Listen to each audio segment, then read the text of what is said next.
Verano de 1978. Siberia. Un helicóptero sobrevolaba una de las regiones más remotas e inexploradas de la Tierra. De repente, el piloto vio algo imposible.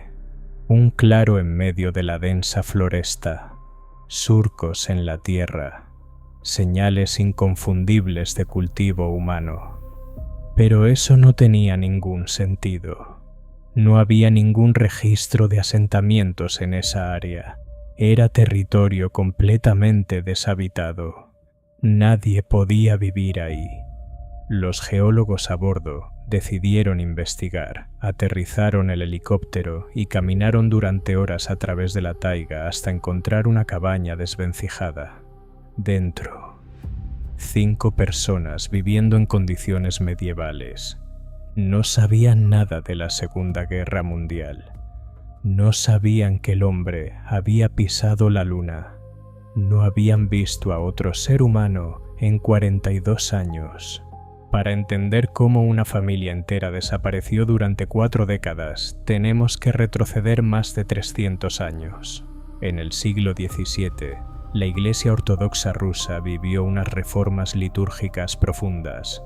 Muchos fieles se negaron a aceptar los cambios y se separaron. Los llamaron los viejos creyentes, y durante siglos fueron perseguidos. Durante el reinado de Pedro el Grande, entre 1682 y 1721, los viejos creyentes pagaban el doble de impuestos y eran multados por llevar barba. Los trataban como herejes. Muchos huyeron a comunidades aisladas en Siberia. La familia Likov era parte de ese grupo. Karp Likov y su esposa Akulina vivían en una aldea del oeste de Rusia con sus 2 hijos, Sabin, de 9 años, y Natalia, de apenas 2. Practicaban su fe en silencio, intentando no llamar la atención. Pero en 1936 ocurrió algo que cambiaría todo para siempre. Los bolcheviques, con su ateísmo agresivo y sus políticas de colectivización forzada, intensificaron la persecución religiosa. Un día, una patrulla comunista ejecutó al hermano de Karp mientras trabajaba en los campos. A su lado, Karp vio cómo moría su hermano sobre la tierra helada. En ese momento, Karp tomó una decisión. Reunió a su esposa, a sus 2 hijos pequeños, cogió unas herramientas, semillas y su Biblia ortodoxa, y desapareció en la inmensidad de la taiga siberiana. No volvería jamás. La taiga siberiana es uno de los lugares más hostiles del planeta, una foresta boreal que se extiende por millones de kilómetros cuadrados. En verano el calor puede llegar a 30 grados. En invierno la temperatura baja hasta 40 bajo cero. La nieve no desaparece hasta mayo. El frío vuelve en septiembre. Karp y Akulina caminaron más de 250 kilómetros hacia el interior, cargando a sus hijos. Se alejaron de todo asentamiento humano conocido. Finalmente se instalaron en un valle remoto cerca del río Erinat, en las montañas Abakán, a 160 kilómetros de la frontera con Mongolia. A 850 metros de altitud, en una ladera empinada, construyeron una cabaña rudimentaria, troncos, tierra, lo que la floresta daba. Una sola habitación oscura, sin ventanas, sin electricidad, sin agua corriente. El suelo era de tierra pisada. En los primeros años, la familia logró adaptarse. Cultivaron patatas con las semillas que habían traído. Recogían piñones, bayas silvestres, raíces. Cazaban animales pequeños con trampas improvisadas. En 1940 nació Dmitri. En 1944, en plena Segunda Guerra Mundial, de la que no sabían nada, nació Agafia. Vino al mundo en una bañera hueca de pino, envuelta en trapos hechos a mano, con zapatos de corteza de abedul. Agafia y Dmitri nunca vieron a otro ser humano ajeno a su familia durante los primeros 35 años de sus vidas. Su única educación venía de las historias de Karp sobre el mundo exterior y de la lectura de la Biblia ortodoxa. Sabían que existían ciudades, países, otras personas, pero esos conceptos eran abstractos, casi mitológicos. El aislamiento hacía que sobrevivir fuera casi imposible. La ropa se remendó hasta deshacerse. Entonces la familia empezó a fabricar su propio tejido con una rueca que Karp había cargado por la taiga. Cuando los zapatos se pudrieron, crearon zuecos de corteza de abedul. Cuando las ollas se oxidaron, intentaron sustituirlas también con corteza. Pero la corteza no resiste el fuego. Cocinar se convirtió en una tarea casi imposible. La dieta era brutal, principalmente patatas mezcladas con centeno molido y semillas de cáñamo. Dimitri, al crecer, se convirtió en un cazador excepcional. Era capaz de perseguir animales descalzos sobre la nieve del invierno siberiano. Su cuerpo se había adaptado de una forma casi sobrehumana. El entretenimiento de la familia era contarse los sueños. Akulina interpretaba cada uno de ellos, convencida de tener el don de la profecía. Pero en 1961 ocurrió lo peor. Una nevada inesperada cayó en junio, en pleno verano siberiano. La nieve cubrió completamente el pequeño huerto de la familia. Las patatas, su principal fuente de alimento, se helaron en la tierra. La cosecha entera quedó destruida. La familia se enfrentó al hambre más extrema que había vivido nunca. Comieron cortezas de árbol, comieron paja, comieron sus zapatos de cuero, masticaban cualquier cosa que pudiera tragarse, pero nunca era suficiente. Akulina veía a sus hijos desfallecer, veía sus costillas marcadas, veía sus ojos hundidos y tomó una decisión que ninguna madre debería tener que tomar. Simplemente dejó de comer. Daba toda su ración a los hijos. Insistía en que no tenía hambre, en que ellos necesitaban más. Karp le suplicó que comiera. Los niños lloraban, pero Akulina no cedía. Ella eligió morir para que sus hijos pudieran vivir. En 1961, Akulina Likova murió de hambre. La enterraron en la ladera de la montaña, junto a la cabaña. Su sacrificio permitió que los otros 4 sobrevivieran. La familia quebrada y reducida continuó. Karp salvó un único brote de centeno que había resistido la nevada. Lo cultivaron con una obsesión casi religiosa, tratándolo como el tesoro más preciado. Poco a poco, reconstruyeron su pequeña plantación. Verano de 1978. Un equipo de geólogos soviéticos sobrevolaba la región buscando depósitos de mineral de hierro. El piloto siguió el cauce de un río sin nombre y vio la clareira con surcos en la tierra. Intrigados, aterrizaron e iniciaron una caminata de horas hasta la cabaña. La geóloga Galina Pismenskaya la describió así: ennegrecida por el tiempo y la lluvia, apilada de residuos de la taiga por todos lados. Si no fuera por una ventana del tamaño del bolsillo de mi mochila, habría sido difícil creer que alguien vivía ahí. Cuando se acercaron, la puerta baja se abrió lentamente. Un hombre anciano emergió a la luz, descalzo, con una camisa remendada hecha de saco. La barba larga y enmarañada le cubría el pecho. Parecía un personaje de un cuento de los hermanos Grimm. Pismenskaya dijo: «Buenas, abuelo.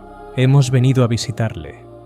Hubo un silencio incómodo. El hombre los miraba con alarma, y entonces finalmente habló en un ruso arcaico. «Bien, puesto que habéis viajado tan lejos, podéis entrar». Dentro de la cabaña, el aire era pesado y húmedo. Un fuego ardía en un rincón. El suelo estaba cubierto de mondas de patata y cáscaras de piñones.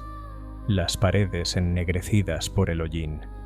De las sombras emergieron dos figuras femeninas, Agafia y Natalia. Se pusieron histéricas. Nunca habían visto a extraños. Vimos un gran pájaro negro maligno volando hacia nosotros. No se parecía a nada que hubiéramos visto antes. Corrimos al bosque y nos escondimos, rezando a Dios para que nos librara de esa máquina del diablo. Poco a poco, la confianza fue creciendo. Karp y sus hijas aceptaron sentarse junto a la hoguera de los geólogos. Cuando les ofrecieron té, café y pan, Karp explicó: «No nos está permitido». Cuando le preguntaron si alguna vez había probado pan, respondió que sí. Pero sus hijas no. Nunca habían visto pan. Las hermanas hablaban entre ellas en un dialecto propio que los geólogos describieron como un murmullo lento y borroso, más que habla humana. Habían desarrollado su propio lenguaje a lo largo de décadas de aislamiento. Karp empezó a contar la historia familiar. Hablaba de Pedro el Grande como si aún fuera una amenaza viva. Lo llamaba el anticristo en forma humana. Para él, siglos de historia se habían comprimido en un único trauma continuo. Los geólogos intentaron ponerle al día. Le contaron la Segunda Guerra Mundial. Karp frunció el ceño y dijo: «¿Qué es eso? ¿Una segunda vez? ¿Y siempre los alemanes?». Le contaron que el hombre había pisado la luna. Karp no lo creyó, pero sí se adaptó rápidamente a la idea de los satélites. Desde los años 50 había visto estrellas que se movían rápido por el cielo y había construido su propia teoría. Lo que más le asombró fue un envoltorio de celofán transparente. Dijo, maravillado: «Señor, lo que han inventado es como vidrio, pero flexible». La única excepción que Karp aceptó desde el principio fue la sal. Llevaba más de 40 años sin probarla. Cuando por fin la volvió a saborear, se quedó en silencio durante un buen rato, saboreando. La historia de los Likov se extendió por toda la Unión Soviética. El periodista Vasily Peskov escribió una serie de artículos en el Komsomolskaya Pravda en 1982 y después publicó el libro Perdidos en la Taiga, que se convirtió en un bestseller. Los Likov se transformaron en un fenómeno nacional, pero el contacto con el mundo exterior trajo consecuencias terribles. En el otoño de 1981, apenas 3 años después del descubrimiento, Sabine y Natalia murieron de insuficiencia renal, probablemente resultado de décadas de dieta extrema. Dmitri murió de neumonía poco después, rechazando el tratamiento médico por convicción religiosa. Para él, la medicina moderna era pecado. 3 de los 4 hijos muertos en cuestión de meses. Karp sobrevivió, pero se negó a abandonar la taiga. Aquella montaña era su hogar. Ahí estaba enterrada su esposa. Ahí estaban enterrados sus hijos. Ahí permanecería. En 1988, Karp Likov murió a los 87 años.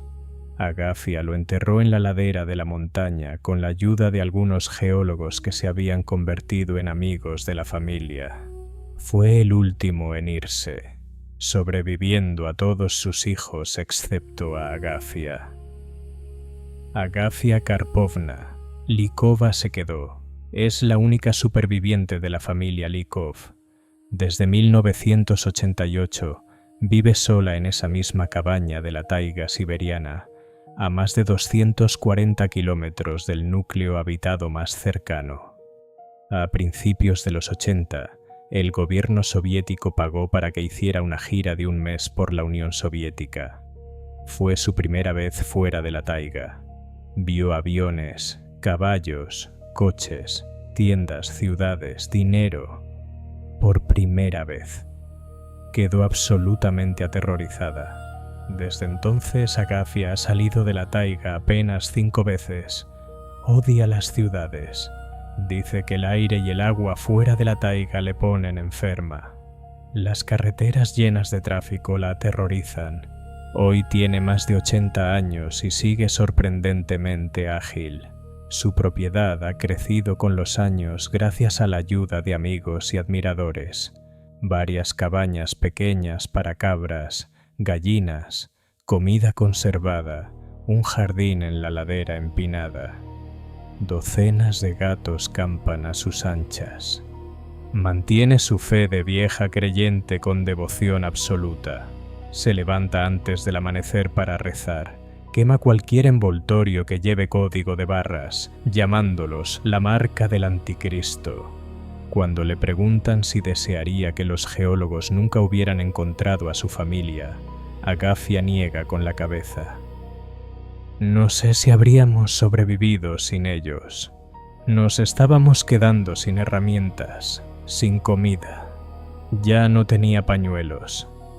La familia Likov no eligió el aislamiento por aventura.